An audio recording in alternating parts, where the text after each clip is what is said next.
A paz do nosso Senhor Jesus Cristo. Eu sou Veridiana Costa e estamos aqui hoje para mais um dia de leitura. Senhor Deus e Pai, glorificado e exaltado é o teu santo nome. Muito obrigada, Pai, por mais um dia de vida. Agradeço por sua bênção e por sua proteção. Muito obrigada, Senhor, pelos teus livramentos, Pai. Por favor, nos abençoe nesta leitura. Que cada palavra sua, Senhor, seja ensinamento em nossas mentes e em nossos corações, nos inspire e nos direcione sempre a Ti, em nome de Jesus. Lembrando que estamos no segundo livro de Moisés, chamado Levítico, né? Hoje a gente finaliza o livro. É um livro que fala sobre as leis, né? Tanto as leis para os homens, para os israelitas, né? No começo fala sobre as leis para os israelitas e para o final fala sobre as leis para os levitas, né? E aqui a partir do capítulo 21 fala a lei para os sacerdotes, como essas leis são específicas para eles, como eles devem se portar, né? Como, por exemplo, o casamento para eles. Eles só podem casar com virgens. E do próprio povo, só pode ser uma levita, não pode ser outra qualquer, né? De uma outra tenda, por exemplo. Deixa eu só confirmar aqui. Acabei de ver aqui no versículo. Não, perdão, não fala que tem que ser de sua tenda. Eu até achei que eu estaria errada nesse assunto. Tem que ser uma virgem, não fala de onde é, não. Até mesmo porque começou com Arão e seus filhos, né? Eles que começaram a ser os levitas. Então, fala somente de sua virgindade, que tem que ser virgem. Ou seja, viúva, prostituta, separada, divorciada, essas não podem de jeito algum, somente virgens, né? Então fala também, ó, não profanará a sua descendência entre seu povo, porque eu sou o Senhor. Por isso que fala realmente da virgem, né? Falaram dizendo, ninguém da tua descendência nas suas gerações em que houver algum defeito se chegará a oferecer o pão do seu Deus. Então, eles aqui falam sobre todas as leis aos levitas, né? Fala também fala sobre qualquer tipo de defeito, né? Dos levitas, se eles nascerem com alguma deficiência, eles não servirão ao Senhor. Ali já é já lembrando que, porque os sacrifícios, por exemplo, né, de animais, os animais são sem defeito, né? Ou seja, o cordeiro é sem defeito, já lembrando que o cordeiro, quem é o cordeiro do Senhor? É Jesus Cristo. Então, Jesus Cristo é perfeito, é santo, é puro, né? O único homem que houve, que há e que haverá, que sem pecados, né? O único. Nunca houve outro homem, nunca haverá outro homem na terra que não tenha pecado, a não ser Jesus Cristo. Aí no capítulo 22 ensina o sacerdote sobre as ofertas, né? De como devem ser feitas as ofertas entre os sacerdotes, como eles as santificam, porque os sacerdotes, inclusive sobre as próximas gerações também, né? Fala sobre o morto, né? O corpo do morto, os profetas, no caso de tocar em algum corpo morto, eles têm que se purificar, tem que ficar um tempo sem entrar no tabernáculo e tal. Tem as leis sobre as ofertas, né, de como deve ser feita. No capítulo 23 já fala sobre as festas religiosas, né, o tempo certo que tem que ser feito, como deve ser feito. No versículo 6, por exemplo, o sábado, né? 6 dias de trabalho se fará, mas o 7º dia será o sábado do descanso, santa convocação. Nenhum trabalho fareis. Sábado do Senhor é em todas as vossas habitações, inclusive dos levitas também, né? Eles são servos do Senhor e eles principalmente tem que cumprir a lei do Senhor. E lembrando que sábado é um mandamento, ou seja, é perpétuo, é para sempre, não há mudança, né? Aí a partir do versículo 4 fala da festa da Páscoa. No 9 fala das primícias, ou seja, as primícias quer dizer o dízimo, né? Aí no versículo, aliás, capítulo 9, não, versículo 9, né? No versículo 15 fala sobre a colheita, no versículo 23 fala sobre o ano novo, no 26 fala sobre o dia da expiação, ou seja, o dia do perdão. Já no capítulo 24 fala sobre o candelabro, de como ele será feito, de como ele será acendido, né? Fala sobre o castiçal, o candelabro, né? Que é onde é colocado o castiçal. E no versículo 5 fala sobre os pães da proposição. No versículo 10 já fala sobre pecado e castigo, né? O que cada pecado, a punição que é dada para cada pecado. Inclusive o tipo de punição para o tipo de pecado, né? Porque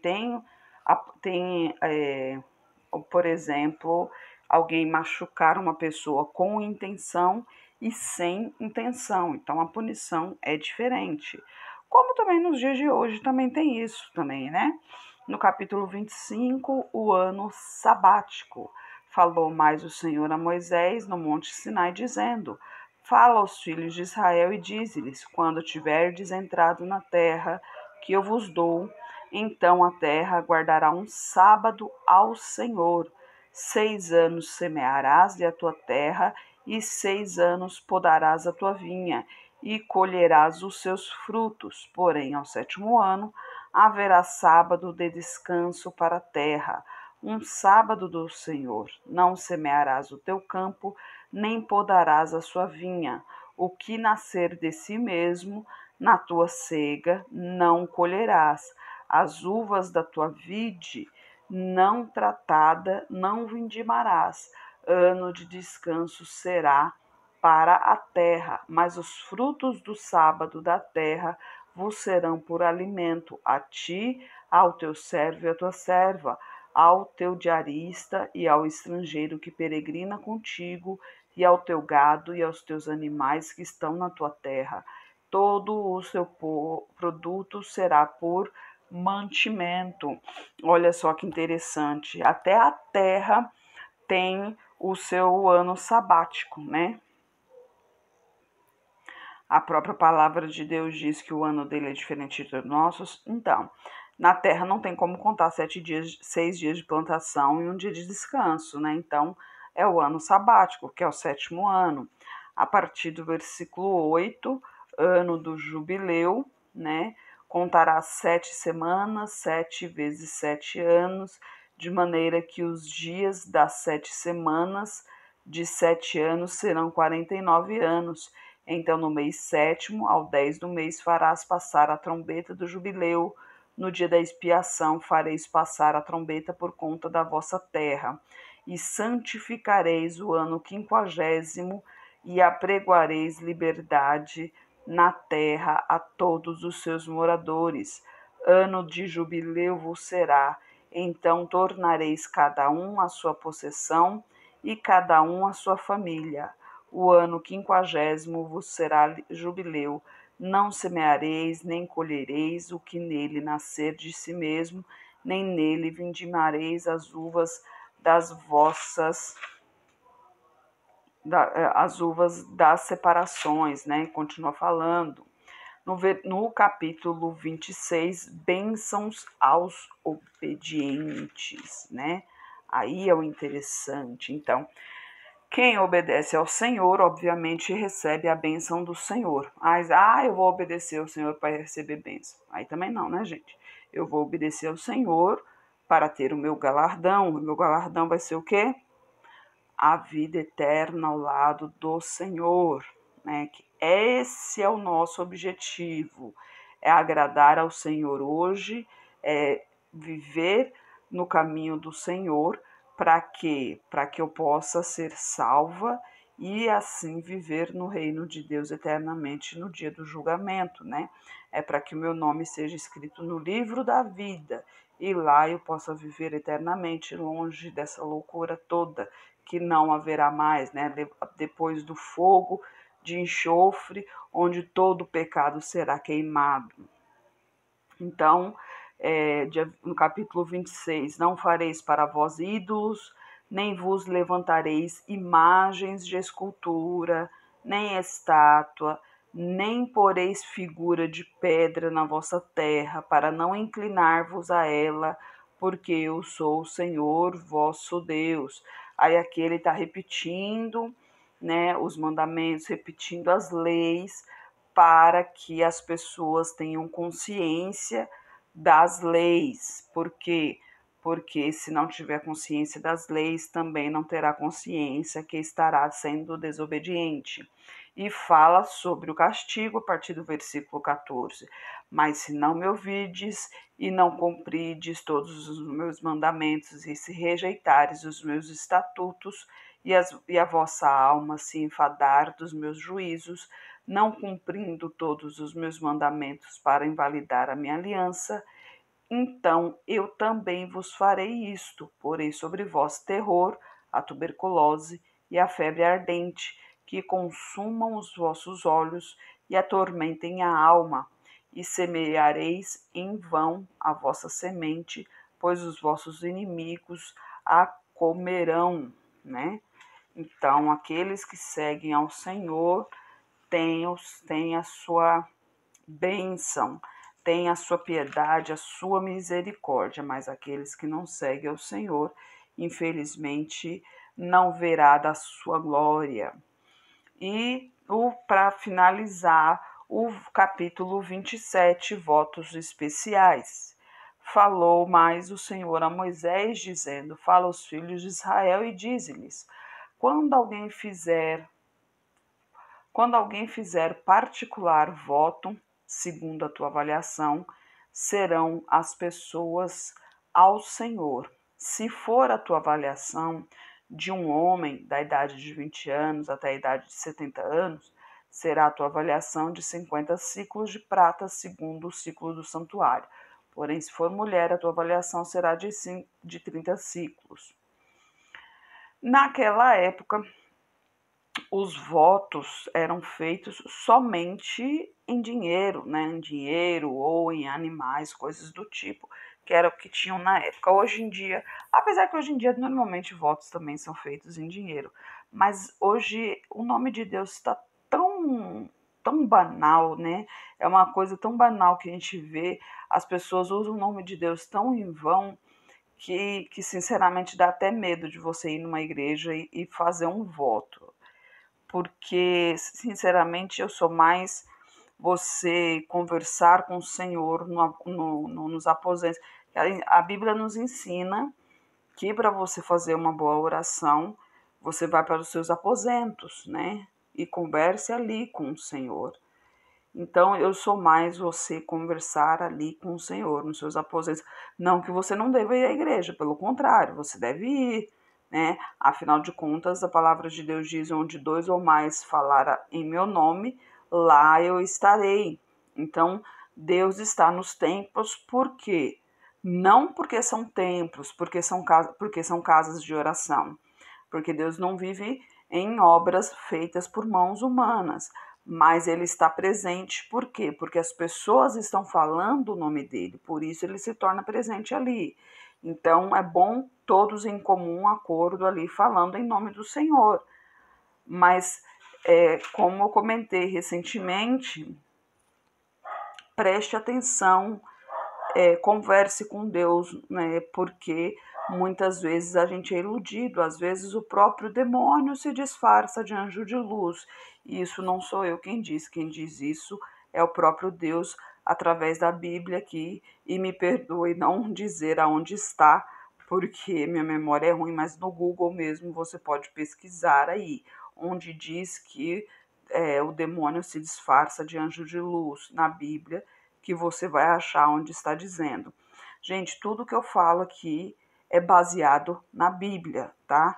na Bíblia que Deus na palavra de Deus aqui. A minha versão aqui que eu uso.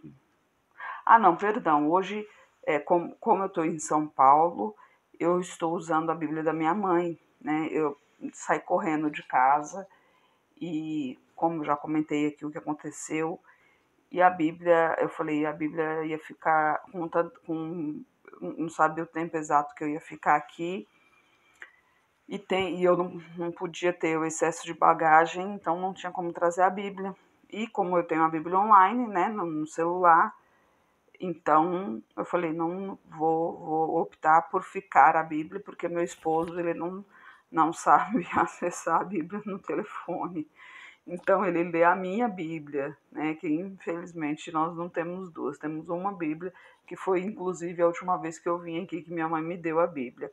Mas se eu não me engano é a versão traduzida do João Almeida, uma coisa assim.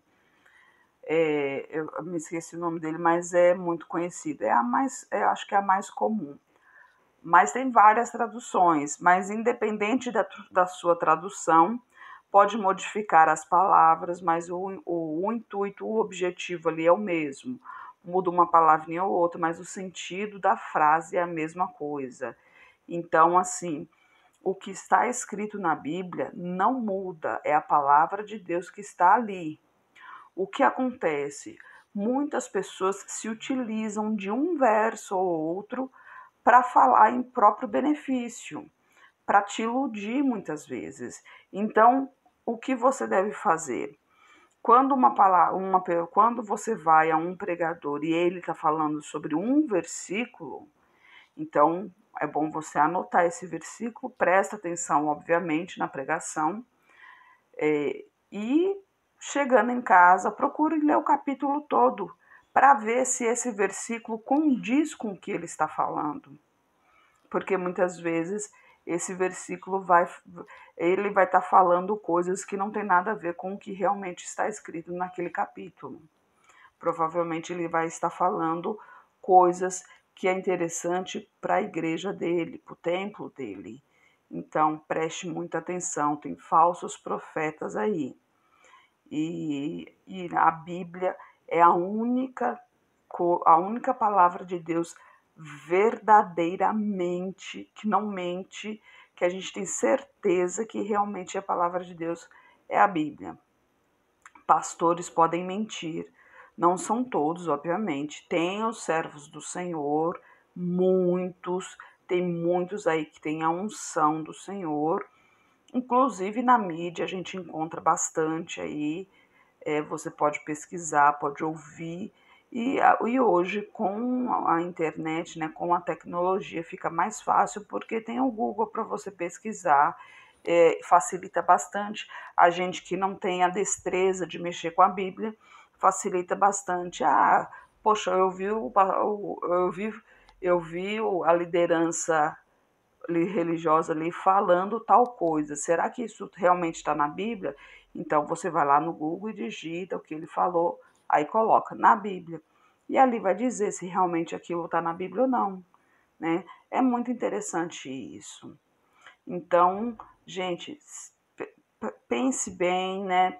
Procure sempre ao Senhor, não deixe de procurar ao Senhor, mesmo que você não tenha costume de ir à igreja, mesmo que você não tenha costume de rezar, de orar, mesmo que você não tenha costume de conversar com o Senhor, mas fale com o Senhor, peça a Ele uma direção, peça a Ele para cuidar de sua vida, peça a Ele para te proteger, para te guiar, peça a Ele para conhecê-lo, né? Dê uma oportunidade para si mesmo, peça a Ele para conhecê-lo, deixa Ele se mostrar para você, que eu tenho certeza que a partir do momento que você conhecê-lo, você vai querer realmente viver no caminho dele e deixá-lo guiar a sua vida, porque a partir do momento que nós entregamos a nossa vida ao Senhor, a primeira coisa que sentimos é livrarmos do peso do mundo, né? Porque o peso vive em nossos ombros,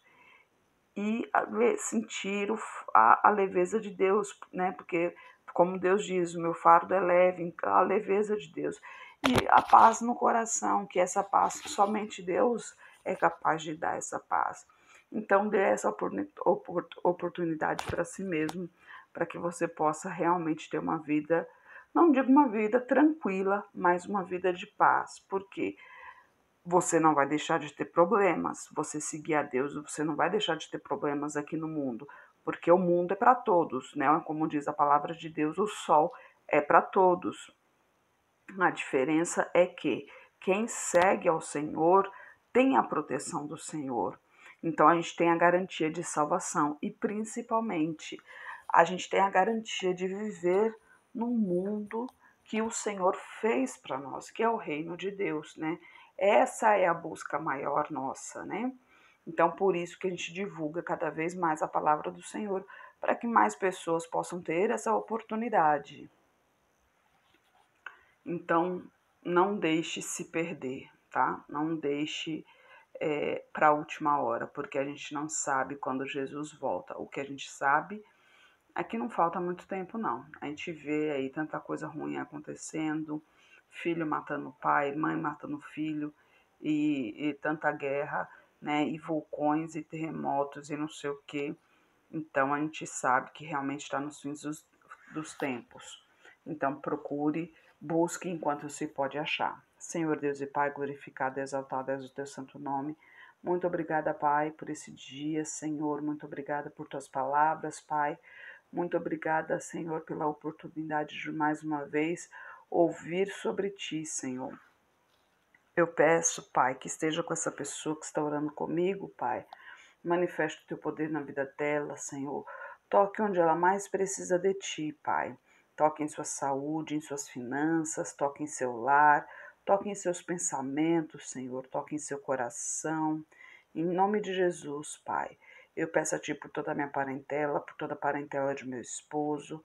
Derrama a Tua unção sobre cada um deles, Pai. Manifeste o Teu poder na vida de cada um e traga todos para o seu caminho. Eu peço a Ti, Pai, pelos nossos governantes, pelas nossas autoridades, que os Teus anjos estejam guiando cada um deles de acordo à Tua vontade, Pai. Peço a Ti pelos Teus filhos, por favor, Pai, nos capacite cada vez mais para proclamarmos o Teu Evangelho, Senhor. É o que eu oro em nome de Jesus. Amém. Que Jesus Cristo esteja no seu coração e que Deus abençoe.